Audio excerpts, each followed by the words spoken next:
مسجد کیوں بنائی بھائی؟ تہجد تو گھر میں بھی ہو جاتی ہے، ان سے بڑی نماز ہے کہ چلو محمد رسول اللہ سے پوچھتے ہیں، یا رسول اللہ بتائیں مسجد کیوں بنانی ہے؟ اللہ کے نبی صلی اللہ علیہ وسلم سے پوچھیں گے، امام بخاری، امام نسائی، امام ابو داؤد، صاحب طبقات، الگ الگ محدثین اپنی کتابوں کے ذریعے، احادیث کی مستند کتابوں کے ذریعے آپ جائیں، جا کے پوچھیں کہ ہم اللہ کے رسول صلی اللہ علیہ وسلم سے پوچھنا چاہتے ہیں، سوال کرتے ہیں، یا رسول اللہ مسجد کیوں بنانی ہے؟ تو اللہ کا قرآن، اللہ کے رسول صلی اللہ علیہ وسلم کی احادیث مسلمانوں کو بتاتی ہیں کہ آؤ پھر ہم تمہیں بتائیں کہ مسجد کیوں بنانی ہے، کیونکہ محمد الرسول اللہ نے حکم دیا، مسلمانوں مسجدیں بناؤ، مسلمانوں کشادہ مسجدیں بناؤ، مسلمانوں مسجدوں میں آؤ۔ فرمایا یا رسول اللہ کیوں آئے؟ فرمایا تاکہ جماعت کے ساتھ نماز ادا کی جائے۔ کس کے ساتھ نماز ادا کی جائے؟ جماعت کے ساتھ نماز ادا کی جائے۔ یا رسول اللہ جماعت کے ساتھ نماز پڑھنی ہے، کیسے؟ بخاری میں لکھا ہے رسول اللہ صلی اللہ علیہ وسلم نے فرمایا جماعت سے نماز پڑھنی ہے، کندھے سے کندھا ملا کے کھڑے ہو جاؤ اللہ کے حضور۔ آپس کی کڑواہٹ کی، یا رسول اللہ کندھے سے کندھا ملا لیں، حکم ہوتا ہے حدیث میں، ہاں تاکہ تمہارے دل آپس میں مل جائیں۔ یہ سرکاری ملا سمجھتا ہے صرف اس لیے مسجد بنائی کہ 5 وقت اذان ہوگی، نماز ہوگی، تم اپنے گھر ہم اپنے گھر۔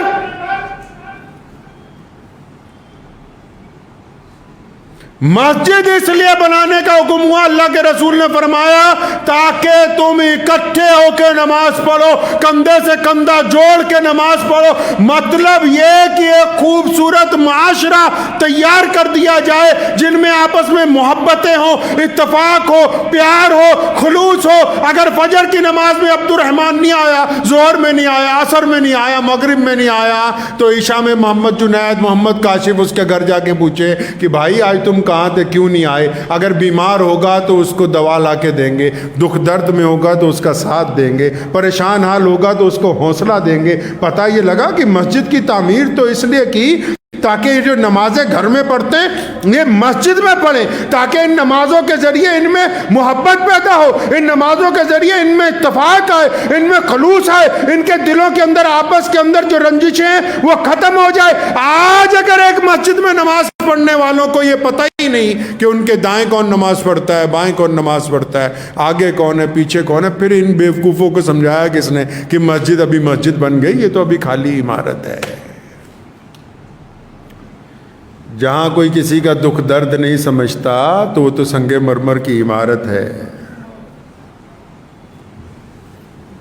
1450 سال پیچھے چلیے، اگر مسجد دیکھنی، اللہ کے پیارے نبی حضرت محمد رسول اللہ صلی اللہ علیہ وسلم کی مسجد، آپ کو پتہ ہے رسول اللہ صلی اللہ علیہ وسلم کی 80% زندگی مسجد میں گزری۔ مکی زندگی حرم کی مسجد میں، حرم شریف میں، بیت اللہ میں، اور مدنی زندگی مسجد نبوی شریف میں۔ رسول اللہ نے ہمیں سکھایا کہ دکھ درد ہوگا تو نماز کے بعد بیٹھ کے وہیں بانٹ لیں گے، پریشانی ہوگی وہیں گفتگو کریں گے، اگر بازار میں کوئی ہمارے خلاف بات ہوئی اس کی گفتگو وہیں بیٹھ کر کریں گے، اگر کسی کے گھر میں شادی ہوگی اس کا پلاننگ وہیں پہ ہو جائے گی، کسی کا نکاح ہوگا مسجد میں ہو جائے گا، کسی کی ناراضگی ہوگی پنچایت مسجد میں ہو جائے گی، کسی کا گھر گر جائے گا تعمیر کی بات مسجد میں ہو جائے گی، کسی کا کاروبار میں نقصان ہوگا ساتھ دینے کی بات مسجد میں ہو جائے گی، کوئی دشمن ہم پر الزام لگائے گا اس کا جواب دینے کی بات بھی یہیں بیٹھ کر گفتگو میں اندر کر لیں گے۔ فرمایا مسجد تو اس لیے بنا دی تاکہ تم آپس میں ایک دوسرے کا ساتھ دے سکو۔ تمہاری مسجد میں تو میں نے سنا ہے کہ کسی کو پنکھا نہیں چلانے دیتے ہو بنا نماز کے۔ کون بدمعاش لوگ ہیں یہ جو کسی غریب کو 2 رکعت نماز کے لیے جماعت کے بعد کہیں کہ یہ پنکھا نہیں چلے گا، یہ اے سی نہیں چلے گا، فلاں کے لیے نہیں چلے گا، فلاں کے لیے چلے گا۔